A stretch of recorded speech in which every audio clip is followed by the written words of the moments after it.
मैं वैद्य SK. Mishra, president Akhil Bharatiya Ayurveda विद्यापीठ, आज धन्वंतरि जयंती के शुभ अवसर पर समस्त देशवासियों को उनके स्वास्थ्य और संपदा की शुभकामना देता हूं।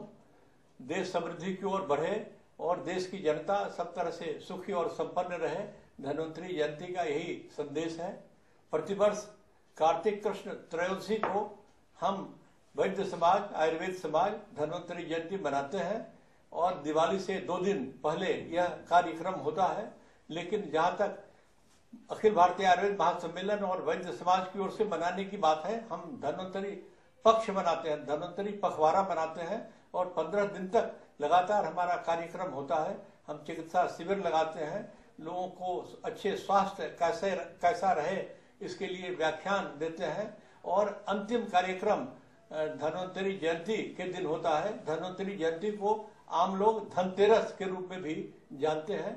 आज अखिल भारतीय आयुर्वेद महासम्मेलन के सभा भवन में बड़े व्यापक पैमाने पर धन्वंतरि जयंती मनाया जा रहा है और यहाँ सारे हिंदुस्तान के बड़े उद्योगों की ओर से, हमारी रिसर्च काउंसिल की ओर से स्टॉल लगे हैं और व्याख्यान भी हुआ है और सारे दिल्ली के प्रसिद्ध वैद्य 15 से अधिक वैद्य सुबह से ही चिकित्सा कार्य में लगे हुए हैं और अभी तक हमारी जानकारी में 500 से अधिक लोग चिकित्सा लाभ उठा चुके हैं और धन्वंतरि भगवान का विधिवत पूजन किया गया है।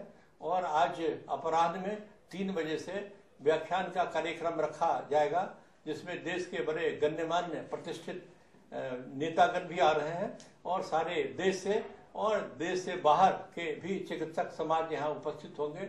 इस अवसर पर आयुर्वेद के माध्यम से अच्छी चिकित्सा कार्य करने वाले लोगों को हम सम्मानित भी करते हैं और आज भी इस समारोह में 6 विशिष्ट विद्वानों को प्राणाचार्य की उपाधि से सम्मानित किया जाएगा। भगवान धन्वंतरि के बारे में ऐसा कहा जाता है कि समुद्र मंथन के 13वें दिन धन्वंतरि भगवान अमृत कलश के साथ अवतरित हुए थे और वही उसी अमृत के स्वरूप के रूप में आयुर्वेद के माध्यम से सारे देश में चिकित्सा कार्य भी हो रहा है और देश को कैसे स्वस्थ रखा जाए इसके संबंध में कार्य हो रहा है। आयुर्वेद के माध्यम से न केवल अपने देश में बल्कि सारे दुनिया के लोगों का हम स्वास्थ्य लाभ करा रहे हैं। अपने देश में आज 250 से अधिक आयुर्वेद के कॉलेज चल रहे हैं, जिनमें 5.5 साल का कोर्स चल रहा है और हमारे यहाँ स्नातकोत्तर शिक्षा का भी प्रावधान है। और यह बड़े आनंद का विषय है कि अपने देश से बाहर even America, Britain, Canada, France, दक्षिण अफ्रीका आदि देशों में भी आयुर्वेद का प्रचार प्रसार हो रहा है। हंगरी जैसे देश में ने तो आयुर्वेद को विधिवत मान्यता दे दी है। मैं रोकना चाहूंगा। हाँ। आप कह रहे हैं कि विदेशों में आयुर्वेद को काफी प्रासंगिकता मिली है, लेकिन क्या आपको नहीं लगता कि इसकी जड़ हमारे देश भारत में रही है और यहाँ ही अपना महत्व खो चुकी है? दूसरी जो पैथी है, एलोपैथी, होम्योपैथी, ये काफी आगे निकल चुकी हैं। नहीं, ऐसा नहीं है। असल में ऐसा है कि हिंदुस्तान काफी लंबे समय तक गुलाम रहा और गुलामी के समय में आधुनिक चिकित्सा, जिसे पहले एलोपैथी कहते थे, उसका बोलबाला रहा और समस्त राजकीय पदों पर एलोपैथी के लोग ही रहे। तो आयुर्वेद को उस ढंग से बढ़ने का मौका नहीं मिला। आयुर्वेद में अच्छी शिक्षा दीक्षा की व्यवस्था नहीं रही, आयुर्वेद के कॉलेज नहीं रहे। इससे ऐसा लगा कि आयुर्वेद थोड़ा पीछे हो रहा है, लेकिन आयुर्वेद तो एक संपूर्ण विज्ञान है। उस विज्ञान के खत्म होने का कोई सवाल ही पैदा नहीं होता। यह खुशी की बात है कि देश की आजादी के बाद भारत सरकार ने आयुर्वेद को भी समृद्ध करने का प्रयत्न किया है और उस दिशा में प्रयत्न चल रहा है। आज भारत सरकार की ओर से अनेक आयुर्वेद संस्थान भी चल रहे हैं। जयपुर में राष्ट्रीय आयुर्वेद संस्थान स्थापित किया गया है, जामनगर में आयुर्वेद यूनिवर्सिटी है और जामनगर के अलावे देश के अन्य 4 राज्यों में, पंजाब, उत्तरांचल और राजस्थान में भी आयुर्वेद यूनिवर्सिटी चल रही है। और जैसा कि मैंने कहा, 250 से ज्यादा आयुर्वेद के कॉलेज चल रहे हैं, जिनमें प्रतिवर्ष 12,000 से अधिक आयुर्वेद के स्नातक निकल रहे हैं और आयुर्वेद की ओर अब लोगों का आकर्षण बढ़ता जा रहा है। क्योंकि ऐसा है कि एक तो आयुर्वेद की दवाएं निरापद होती है और आयुर्वेद की दवाओं से निश्चित रूप से लाभ होता है। खासकर जो क्रॉनिक बीमारियां हैं उनमें तो आयुर्वेद के सिवा और किसी का कोई बस चलता नहीं। और इवन जो अच्छे से अच्छे आधुनिक चिकित्सक है वो भी कहते हैं कि आप अपना इलाज आयुर्वेद के माध्यम से करो। और इस तरह चीजें बढ़ रही है, चीजें बन रही है।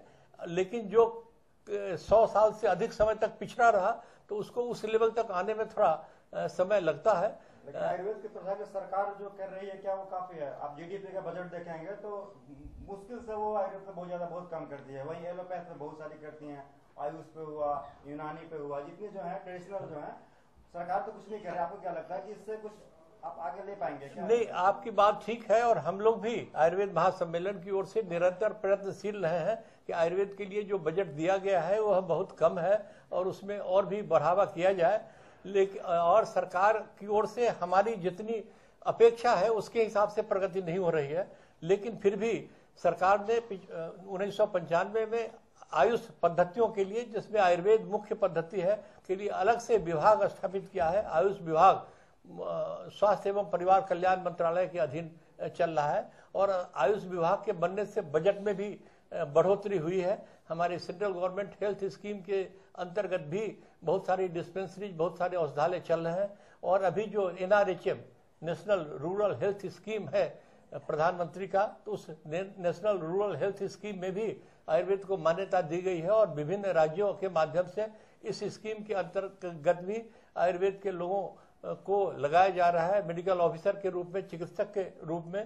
तो कमियां हैं, निश्चित रूप से हम संतुष्ट नहीं हैं जिस स्तर तक वृद्धि हुई है, जिस स्तर तक अभिवृद्धि हुई है, लेकिन फिर भी हम लगे हुए हैं, हम निराश नहीं हैं। और चिकित्सा का जो चमत्कार है उससे लोग प्रभावित हो रहे हैं और मुझे आशा है कि निकट भविष्य में आयुर्वेद पुनः अपना गौरवपूर्ण स्थान प्राप्त करेगा। धन्यवाद। धन्यवाद।